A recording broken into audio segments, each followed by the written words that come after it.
They're what? Yes,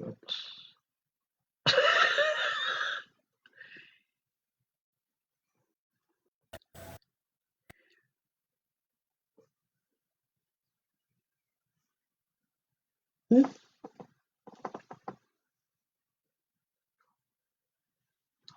What do I do? I can't see myself. I've only a little stamp-sized picture. Where's the big picture? Hmm? Where's the big picture? I can't see myself. Fix it. Lorca, can you fix it?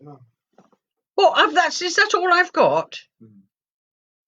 Oh, that's ridiculous. I can't even see myself. Hello. Apparently, I'm on air.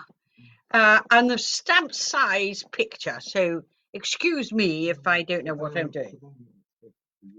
Oh, for them it's big, for me it's little. Is that right? Well, it hasn't been that way before, but I have my son here who's instructing me to just get on with it. So I shall get on with it. On a very serious note, good evening, everybody. And I'm so glad you could be with me, particularly because I've got some great news tonight, and that is Buried. I'll just get the book to show you. Buried is number 2 in the Times bestseller list. Isn't that lovely? There is a number 1, but we won't mention her name, and I doubt if I'll be able to knock her off the top. So anyway, everybody, I thought, I'm not going to read out of the book. It gets a bit boring because, when people, particularly authors, are reading out of the book, or is that, you don't see their face. I always used to say to actors, if you're given what they call sheets or pages to go in for a part, to audition for a part, I used to say to actors very quietly in their shell-like, learn it. Don't ever think you can go in, because what happens is you go to an audition and you say to the actor, would you mind reading for the part? That's all you get. So I always say, learn it. You can act as if you're reading it and whatever. Anyway, I thought I'd tell you a story tonight about the filming we did on She's Out. Now, the reason I've sort of edged this in is because there are echoes of She's Out in Buried, my new book, which is number 2 on the best-selling list. So I repeat myself. Anyway, the thing about Buried is that it has echoes of widows. There's something there. And She's Out, which was this wonderful 6-hour series produced by Verity Lambert and directed by Ian Toynton, was the last in the sort of widows group. There were a group of women that did the audacious robbery of a mail train, making off with millions and millions of pounds on horseback. Anyway, what I wanted to show you was a photograph. This is a photograph because I very rarely, as a director, producer, writer, ever went on the set. Reason was, when you're filming, you become a very close family, and any extraneous people, often referred to as the suits are in, usually they're there because there's a problem. So whenever I was called onto the set, there was a problem. And on this day, I was called to the set of She's Out by the director. And he said, no, we've got a bit of a problem. One of the actresses has gone up a tree and refuses to come down. So I said, why is she up a tree? And they said, oh, well, the reason is she's up a tree because she wants to do the stunt on horseback. And we've said we have to have a stunt double. And she's refusing to come down from the tree unless we allow her to ride. It's all right. It's a gin and tonic, I've been on that since 6:15, celebrating number 2 in the bestsellers. Buried. Anyway, I digress. So I said, well, what is the problem? He said, well, it's a very difficult ride. And all the women were to come over the hill, horses in a V sign. So there was Dolly Rawlins with a rifle and all the women behind her on horseback where they'd been training to ride horses. And it was a very difficult long shot and a fantastic shot. So now we have a problem with one of the actresses that would be on the horse refusing to come down from a tree unless she is allowed to do the stunt, which is quite a difficult formation ride up the tree. And this is a photograph. Can you see it clearly? This is a photograph of me, the director Ian Toynton. I'm trying to get it into focus, but I do have a posted side screen here. Director Ian Toynton. There's me in the suede. I look as if I've got a bit of a drop bust there, never mind. And the wonderful Verity Lambert. And you can see he's pointing. And what he's saying is, she's still up the tree. So I said, oh, well, don't be ridiculous. Now, it's quite risky. And I up at the tree and I said, what do you want to do? Well, I want to do the ride. I want to do the ride. I'm not having a double. I said, fine. If you can do the ride, come on down and do the ride. So she came down from the tree. So the big session began. They're coming over the hill in unison. Dolly Rawlins at the peak, all the other riders, all the other women on horseback. Up they come. But there's one horse coming with its arse backwards. Who's on it? The actress that insisted she could ride. So it was a fiasco until we got her off the horse, got a stunt double to steer the horse in uniform, and that was that. Anyway, that's enough of storytelling for a time. And now what I'm going to do now is I'm going to answer some of your queries. And the first one is from Patricia McDonald on Facebook. And she asks about how much research do I do for each book, as my stories are very detailed. Yes, they are, aren't they? This makes the stories so authentic and believable. Well, yeah, I do a tremendous amount of research. So, for example, I'm writing at the moment a Tennyson novel. In the series of Tennyson. And this one is called Blunt Force. And in this one, she does gun training for a specific reason. And I'm just going to hold up another photograph here because you want to see somebody doing gun training. Look at this one. I did a documentary where I'm just trying to think if it's in there. That's me with a gun. And it's the interesting thing is the documentary had firing all guns, every single gun that I would ever use. That was rifles, Winchester, you name it. I was firing it. And here's another one, and you can look at my face because you can see the shock as it's. This was a big 38. Anyway, I went to a gun club locally here in Norbiton. An incredible place. It's a rifle club called Surbiton Rifle Club. And it's to be able to really actually talk to very, very professional gun trainers was remarkable. And I was very, very fortunate. So in answer to your question, Patricia, I do in-depth research on everything. I mean, if I'm going to do something, write something, before I've written a word, I will go off and find it. So when I was writing Good Friday for another Tennyson book, an earlier Tennyson book, I had to do an explosive device about bombs going off in underground stations and bombs, terrorist bombs. And for that, I went to the most fabulous people that told me the whole procedure of how you defuse a bomb, the danger it is.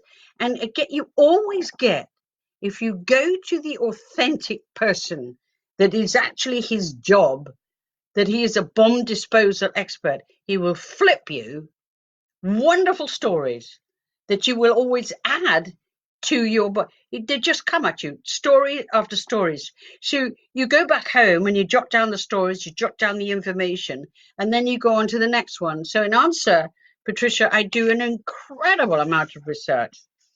Okay, I've got one here from Russell Fortune on Facebook. And he goes, after Widow's Revenge, she's out and now buried. There still reads as if there may be a possibility there could be another follow-up novel covering the women that have left to travel overseas in the possibility. That's giving away a bit of a plot in Buried. My number 2 bestseller. But the reality is, you know, the women did pull that nightmare mail train robbery. But for me, The Widows ended when Dolly Rawlins was shot and killed. And you go, why would you kill off the most wonderful character and the most brilliant actress, Anne Mitchell, portraying her?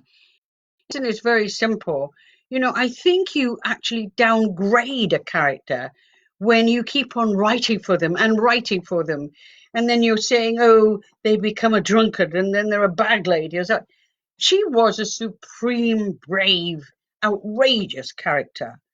And I remember after the series of She's Out went on air, the head of the network was seen running between desks going, can we get her out of the grave? We've got the biggest viewing figures we've ever had. But may she rest in peace. The Shadows in Buried, my new novel, which is number 2. Oh dear, I'll have to have a drink to that. I mean, it is amazing, isn't it? Oh, number 2, very nice. Considering the situation we're all right now, you know, no big bookshops open or anything. My thanks go to my fans, because God bless you. There you are, buying them, audio buying. It's wonderful. Cheers to you. Anyway, I digress. In a way, I think Buried is a final farewell to Dolly. And I thank you all for the respect of loving her character as much as I do. And now I've got from Nicola Jones, VIA, from LyndaLaPlante.com, my website. That's written for me here. So she says she's read every single book of mine. And she wondered if she would be seeing any more of my TV soon. Well, you know, let us hope when all this awful situation we're all going through is over, the Berry does get to the screen, because that is one of my hoped for forthcoming time in my life. I would love to see it on the screen. And there's been, an awful lot of interest in it. And I'm going to actually shoot the biscuit a bit. That's not an expression, is it? Shoot the biscuit. I don't know. Shoot the whatever. But I saw an actor called Alex Hassel. And when I was writing Buried, he kept on coming into my head. And what is strange and sneaky, Alex Hassel is reading the audiobook. And at one point, he said to the engineer, you know, this is very strange. Reading DC Jack War, who's the lead character in Buried, he said, it sounds like me. Little did he know. Little did he know, La Plante. Oh, he's such a good actor. Get the audio. Listen to this actor go. Brilliant. Even if, God forbid, we never get it on the screen. Oh, what a lovely actor. And now I've got one from Lynn Wilkinson on Facebook. Oh, she's asking me about Bella Mafia, a book, one of my earlier books. And she says, you know, it was so close to the bone with the mafia. And how do you get to them? And in a way, this goes back to my research. And you go, how do you research the mafia? You know, that's not easy. And what happened to me was I actually went to Atlantic City, and an extraordinary event happened. Sometimes people say, oh, if you're going to a place, they may know somebody there. Or if I'm researching and I'm saying, even if I'm going to Wales or I'm going to Ireland, they say, oh, I've got a friend there, look them up. And in this instance, my ex-husband, who we don't like to mention very much, but the ex-husband, anyway, he said, oh, I have a friend that I used to go to college with. This friend turned out to be one of the most valuable resources for me for contact in the mafia. I can't really go into why, but he was in a very dangerous position in Atlantic City. And I ended up going to Palermo. You notice I say it with an Italian accent. I did a lot of research in Palermo and Sicily. Couldn't speak a word of the lingo. And I happened to be able to go to one of the biggest trials, mafia trials in the history of the mafia world, which was taking place in Sicily. And I had an interpreter with me because, I didn't understand the language. And he was a big Italian bruiser of a guy. And I kept saying, what did he just say? He said, the man on trial, he said that he is accused of killing 25 people, but he's saying he's innocent. The men were all in cages in this courthouse. It was just the most astonishing thing. But as a result of one person tipping me off, I got to Palermo, to Sicily, and touch base. Very dangerous, some of it. But as a result of it, I think Bella Mafia is one of the best books I've written. She says without any aplomb. Okay, let me find the last question, which is coming up. And it says here, and it's from Ryan on Facebook, have you ever been tempted to write in a different genre? And he says he loved my book, The Talisman, and he loved Entwined and Bella Mafia and comics. But he wondered if there was any romantic or modern fiction novel waiting to be written. Well, it's a strange world. I mean, writing is my business. It's my career. I live by my income as a writer. And so to actually suddenly say to publishers, oh, look, I've got a comedy I'd rather like to write. They go, oh, no, your fans say comedy. No. I do introduce a lot of comedy in everything that I write because I think if you don't have a laugh, it's heavy-handed. But I was watching a documentary about Hitchcock, Alfred, the master. And he was asked if he'd ever wanted to change genre and write a comedy. And he said, well, I've always wanted to write a musical comedy. He said, but my problem is probably my fans would wonder whether Chorus Girl is going to be shot to death. And in many ways, that applies to me. I'm a crime writer. That's what I'm known for. Although my first book I loved the legacy and the Entwined. But in a way, I'm writing for my fans. They want to read me, and that's who I write for. You never know, though. I might knock out a comedy. Okay, from Mark Anthony John Morgan. This is very interesting because this is asking me. I have a podcast, and it's available to download on www.lyndalaplante.com. And it's a podcast which is called Listening to the Dead. And in the podcast, I introduce to listeners all my scientists that help me in a single avenue that I write. Forensic, blood splattering, you name it. They're all there, and they're talking, and I'm asking them questions. Truthfully, if you're a crime writer, this should be a must because it's so informative. And you can actually hear me when I'm interviewing them and know them, so getting caught up by something new I've learned. And so my great friend and what honestly my left hand really is a man called Cass Sutherland, and he was a high-ranking detective with the Met, and he is literally working with me on this podcast, and you can hear him diligently really going through every single one of the scientists. That it is so informative for a crime writer, because there is a scientist attached to every single moment of a crime that is committed. So if there's any part of forensic you'd like us to cover, please let us know and we'll endeavour to actually cover it. But I think we've covered most of it. So now, truthfully, I just want to thank you for your time and for such amazing and positive response to Buried. I am really, really thrilled. I never thought I'd be able to connect with my readers by social media, but I'm thoroughly enjoying it.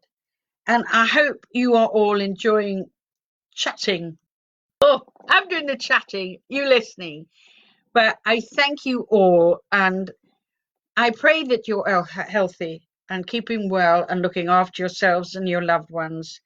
And I thank you for listening to me. This, it's not the gin. I thank you for listening to me today, because it's been cool, super. But I do. I thank you all for listening, and God bless you all. Keep well. Love. Bye bye.